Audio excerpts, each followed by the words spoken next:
Bismillahirrahmanirrahim. Assalamualaikum warahmatullahi wabarakatuh. Di video kali ini kita akan membahas beberapa kata sekaligus perbedaan dari kata tersebut. Ada kalimat, ada kata sala yasilu sailan, kemudian ada kata fadha yafidu faydun. Dua kalimat ini memiliki makna yang sama, yaitu banjir atau mengalir. Namun ada perbedaan. Perbedaan pertama bahwa sala yasilu itu adalah banjir atau mengalir, akan tetapi banjirnya atau alirannya sedikit. Beda halnya dengan fadu yafidu la yakunu illa bil kasr, yadullu ala kasrati, yadullu ala kasrah. Kalau fadu yafidu ini adalah banjir yang melimpah ruah, banjir yang sangat deras, banjir yang sangat luas. Kemudian ada kalimat yang kedua, ada ikbal sama al-maji, dari akbala yukbilu ikbalan, ja'a yaji'u maji'an au ji'an jai'an al-maji'. Nah, apa perbedaan daripada dua kalimat ini secara garis besar, secara general, bahwa antara ikbal sama al-maji itu memiliki makna yang sama, yaitu datang. Namun di sana ada perbedaan sebagaimana disebutkan oleh Imam Abu Hilal Al-Askari, seorang pakar sastrawan, seorang pakar bahasa pada abad keempat. Beliau mengatakan bahwa al-ikbal wa al-ityanu min kibalil wajhi, bahwa itya itu datang meskipun ityan ini, meskipun ikbal ini mengandung makna datang, akan tetapi kedatangannya dari arah tertentu, dari sisi tertentu. Sedangkan al-maji ini al-ityanu min ayyukulli wajhin kan.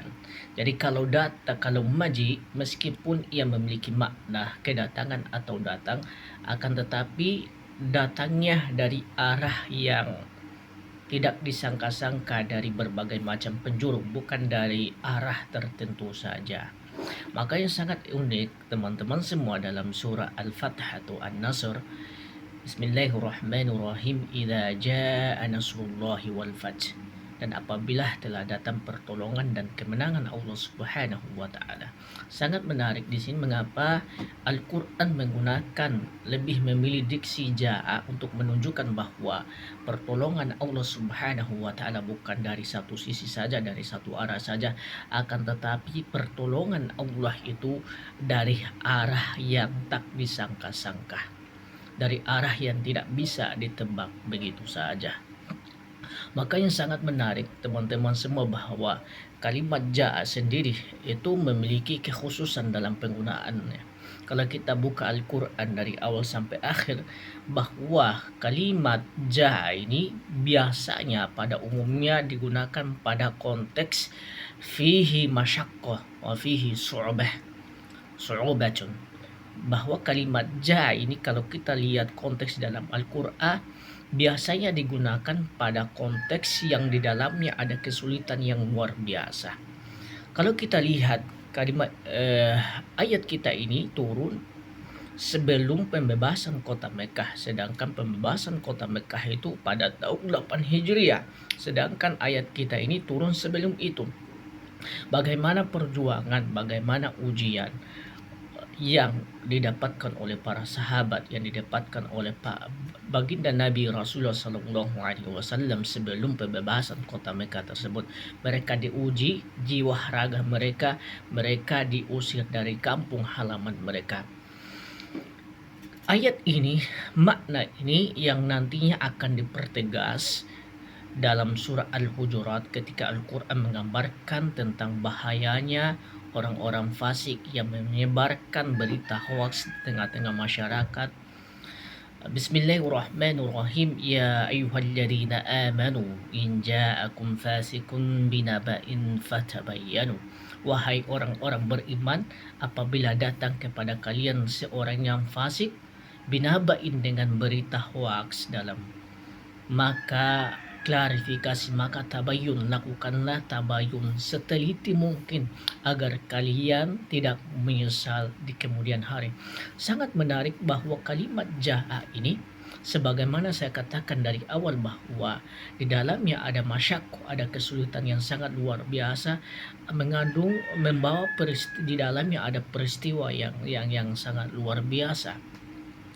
Ini kalimat ini, makanya kalimat jaa ini berpapasan dengan kalimat naba. Kalimat naba atau khobar itu maknanya sama, itu naba sama khobar itu maknanya sama. Akan tetapi nabah itu memiliki kekhususan yang tidak dimiliki oleh khobar. Meskipun kedua-duanya kalimat dua kata ini mengandung makna berita. Al-khobar ini dia bersifat umum, bisa dikatakan berita yang bohong maupun berita yang benar. Sedangkan an-nabah tidak dikatakan, ini penghususan penggunaan keistimewaan daripada kalimat naba, kata naba, dan penggunaannya dalam Al-Quran, bahwa kekhususan yang pertama nabah itu tidak dikatakan kecuali pada peristiwa yang luar biasa. Di dalamnya ada hal-hal yang luar biasa, hal-hal yang menakutkan, hal-hal yang di luar nalar manusia.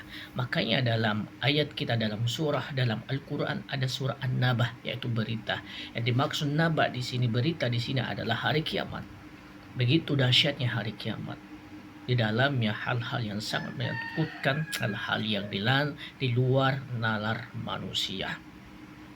Itu kekhususan yang pertama. Kekhususan yang kedua, bahwa kata an-naba dalam bahasa Arab, terkhusus penggunaannya dalam Al-Quran, tidak dikatakan, tidak digunakan kecuali untuk menunjukkan kebenaran dan hak. Menarik ya kalau kita melihat korelasi mengapa di sini menggunakan naba, ya kan? Bahwa naba tadi salah satu kekhususannya tidak digunakan hanya pada umumnya, pada hak dan pada kebenaran. Seakan-akan antara korelasi ini seakan-akan mungkin kita katakan di dalamnya ada metafor, ada majas, bahwa seharusnya di sini misalnya di luar Al-Quran kalau kita takwilkan seharusnya di sini menggunakan khobar, karena kalimat khobar tadi dia bisa mengandung berita kebohongan atau berita kebenaran. Namun uniknya di sini ada hikmah yang ingin disampaikan Al-Quran, bahwa seakan-akan orang yang menyebarkan hoax tujuannya untuk menimbulkan fitnah, untuk kegaduhan, ya, menciptakan kegaduhan di tengah masyarakat, itu seakan-akan berita hoax yang ia bawa itu dipoles sedemikian rupa, dirancang sedemikian rupa, sehingga seakan-akan yang tadinya hoax seakan-akan benar adanya. Bagi orang-orang yang teliti, bagi yang kurang imannya, maka akan menerima hal tersebut sebagai kebenaran. Jadi orang-orang yang menyebarkan kebenaran sebagaimana menggunakan jaa di sini, bukan akbalah, bahwa kalau akbalah tadi ia menggunakan satu medium saja, akan tetapi jaa, bahwa jaa ini datang dari berbagai macam penjuru. Artinya ia menggunakan sejumlah media atau mediator atau mediasi apapun agar berita hoax tersebut tersampaikan, agar berita tersebut dianggap benar adanya. Itulah hikmah mengapa dalam ayat kita ini Al-Hujurat menggunakan ja'ah berpapasan dengan an-nabah untuk menunjukkan makna yang telah kita jelaskan sebelumnya. Syukran jazilan. Assalamualaikum warahmatullahi wabarakatuh.